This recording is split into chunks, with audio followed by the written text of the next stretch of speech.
بسم الله الرحمن الرحيم يا أيها الرسول بلغ ما أنزل إليك من ربك وإن لم تفعل فما بلغت رسالته والله يعصمك من الناس إن الله لا يهدي القوم الكافرين۔ سینٹ کی ایک کرسی لینے کے لیے ہمیں اللہ مشکل کشا کی آوازیں کو بھلا کر نعرہ حیدری یا علی کی صدا کو برداشت کرنا پڑے گا، اور یہ دھرتی جہاں پر دربار لسوڑی شاہ، پھسوڑی شاہ، ایٹ شاہ، کاما والی سرکار کے نہیں تھے، جہاں زید بن خطاب کا خطبہ تھا۔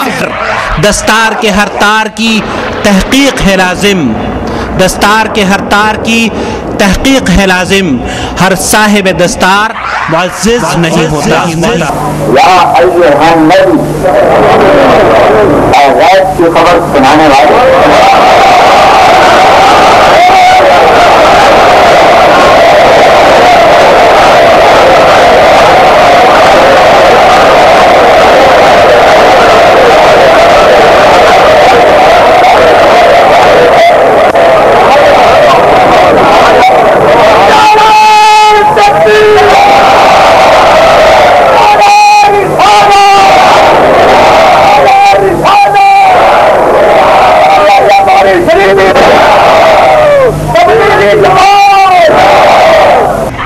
جو یا علی مدد کا نعرہ لگاتا ہے کیا وہ رب کو گالی نہیں دے رہا؟ جو یا رسول اللہ مدد کی صدائیں بلند کرتا ہے کیا وہ رب کا دشمن نہیں ہے؟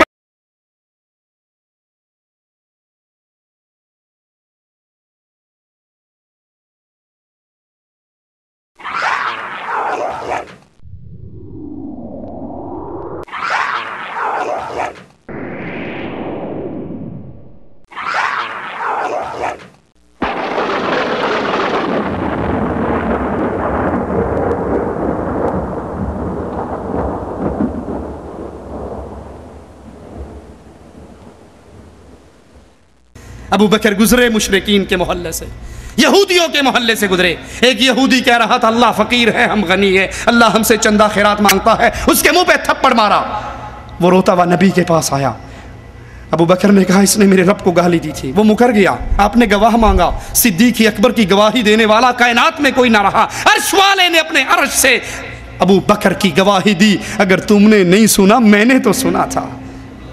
یہ توحید کی غیرت کاش میرے اور آپ کے دل میں پیدا ہو جائے، یہ ایمان میرے دل میں پیدا ہو جائے کہ ساری چیز قربان ہو سکتی ہے، رب کی توحید پہ کمپرومائز نہیں ہو سکتا۔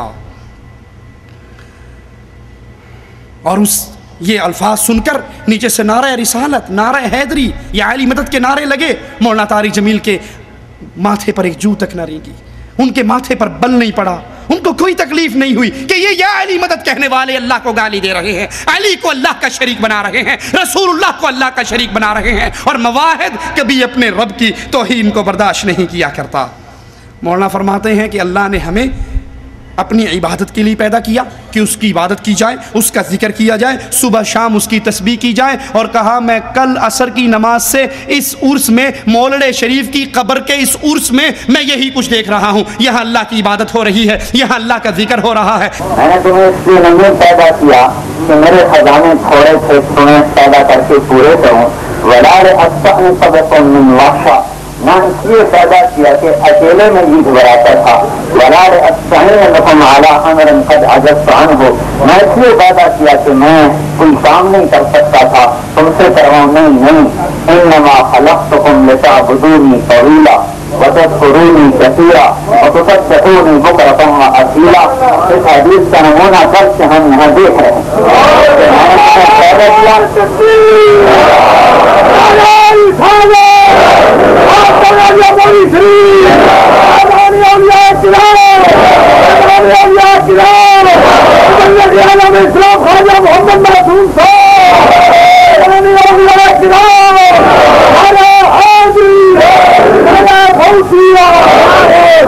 لا لا حول ولا قوت الا باللہ. جو قبروں پہ سجدہ ریز ہیں مولانا اس کو اللہ کی عبادت کہہ رہے ہیں. جو حق ہو کے نعرے مار کر محمد کی مخالفت کر رہے ہیں صلی اللہ علیہ وسلم صرف ان کو جوڑنے کے لیے کہ امت کو توڑو نہیں امت کو جوڑو. ارے ہم بھی کہتے ہیں امت کو جوڑو لیکن اللہ کے لیے امت کو تھوک سے نہیں جوڑو, ایلفی سے جوڑو. یہ امت شرک پہ باقی رہے. رب محمد کی قسم جوڑ نہیں ہو سکتا. اور اگر شرک کو مٹا دیا جائے لا الہ الا اللہ پہ امت آ جائے اس امت میں دوبارہ توڑ نہیں ہو سکتا. میرے شیخ میرے استاد اللہ ان کی قبر کو جنت کا باغ بنائے, حافظ عبداللہ بہاولپوری رحمۃ اللہ علیہ. بہاولپور کے اندر ایک کانفرنس ہوئی حکومت کی طرف سے, کمشنر موجود ہے. وہ آ کر اتحاد امت پہ تقریریں کروا کر گلے ملوا کے جانے لگا. آخری بیان حافظ صاحب کا تھا. حافظ صاحب نے کہا کمشنر صاحب مشرک اور موحد کا اتحاد نہیں ہو سکتا جب تک مشرک شرک سے توبہ نہ کر لے. مثال دی کہ ایک لکڑی یوں ہے ایک یوں ہے, ترخان کو دو اس پہ کیل مارے, کبھی کیل نہیں مارے گا, پہلے رندہ مارے گا. رندہ مار کس کو سیدھا کرے گا؟ ارے جو قبر کو پوج رہا ہے اور جو اللہ کو پوج رہا ہے کیسے ایک ہو سکتے ہیں؟ جو قبر کے سامنے سجدہ ریز ہے اور جو اللہ کے سامنے سجدہ ریز ہے یہ کیسے ایک ہو سکتے ہیں؟ جو لا الہ الا اللہ کی آواز لگاتا ہے اور جو یہ آواز لگاتا ہے ادرکنی یا علی اغثنی یا علی یا عبد القادر جیلانی شیئا للہ, لا الہ الا اللہ کہنے والا اور یہ مشرک کیسے ایک ہو سکتے ہیں؟ مواحد ہے, مشرک ہے. ان کے اندر توحید کے اوپر جوڑ ہو سکتا ہے اور توحید کے بغیر جوڑ نہیں ہو سکتا.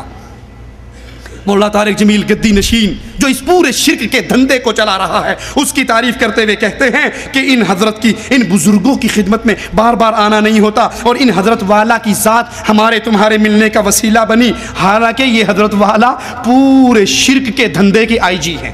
اور رسول اللہ صلی اللہ علیہ وسلم کی حدیث سنیے, اللہ کے نبی نے فرمایا کوئی شخص قبر کا مجاور بنے اس سے بہتر ہے. جاؤ ان گدی نشینوں کو سناؤ, جاؤ ان مخدوموں کو سناؤ, جاؤ ان قبر کی سرپرستی کرنے والوں کو سناؤ, جاؤ ان قبر کے دھندے چلانے والوں کو سناؤ. اور کاش تم ان کو بھی سناؤ جو حجویری کی قبر پہ کمپلیکس بنانے والوں کو گلے لگا کر کہتے ہیں ہم مسلم لیگ نون کے لیے جان بھی دینے کو تیار ہیں. کاش ان کے کان سے یہ حدیث ٹکرا جائے. نبی نے فرمایا جو قبر کا مجاور بنے, جو قبر کے اوپر بیٹھے اس سے بہتر ہے اگر وہ آگ کے انگارے پہ بیٹھ جائے اور آگ اس کو جلا کر راکھ کر ڈالے. یہ گدی نشین یہ طاغوت ہیں جو اس وقت اللہ کی عبادت کے علاوہ ان کی عبادت کروا رہے ہیں.